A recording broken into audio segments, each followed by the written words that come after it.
Well, hey, good morning. Happy Tuesday.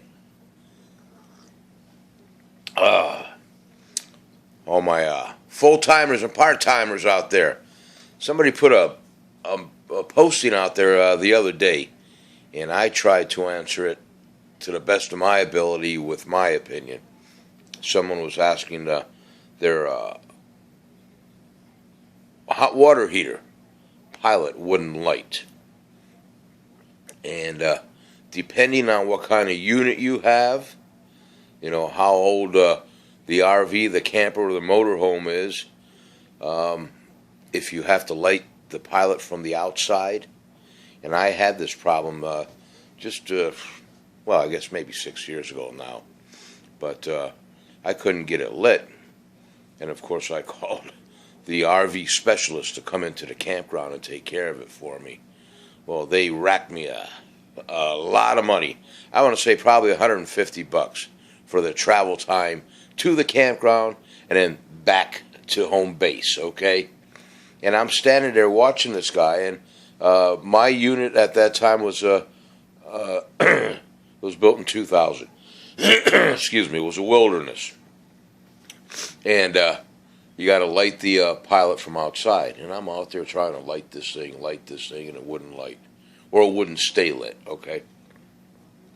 He comes in there and he goes, well, probably you either have a spider in there or a cobweb. I'm going, okay. So I'm watching him. And there's this tubing, that went around tubing, almost like an elbow. And it's got a little bit of a set screw, for lack of a better word. Take that little screw off, and you can move that tubing back and forth, all right? I don't think you can take it all the way off, if I recall correctly. And all he did was, he's looking at his toolbox, and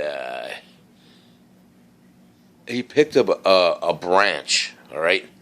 A thin branch that was laying on the ground. And he took this and he manipulated it to go inside and out of the tubing. And sure enough, as he pulls out comes this clump of cobweb, if you want to call it that, all right? And, he got it out real good and set it back up, set the set screw, put the tubing back to the length that it should be, hit it, and it lit right up. And like I said, that cost me like $150.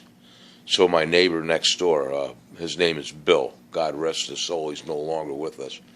But he said, Ralph, if I would have known you were going to do that, I would have come over and helped you. Well, he says, here.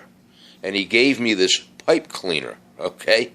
What you clean your regular smoking pipes with, right? And every season, I'll go over there and I'll clean out the tubing with this pipe cleaner because it's flexible and it bends, all right? I never have a problem. So if you haven't figured it out yet, or if you haven't paid the exorbitant kind of money that I did, try that. And if you haven't tried it and you haven't needed to try it yet, just kind of remember that in the back of your head, that tubing could be filled with a cobweb or a spider, all right? And get yourself, next time you're shopping, some pipe cleaners, because they're flexible and that'll take care of it, okay? All right, guys, you have a great day today, all right? Get out there and help somebody if you can. Love your family, your friends, and your neighbors, and your camper neighbors. Let them know you appreciate them, because we are not guaranteed tomorrow. I'm going to put down a little bit more coffee. Then I got to go and start my day. Happy camping to all of you guys, all right? I love you guys. Take care of yourselves. Keep on smiling. Cheers.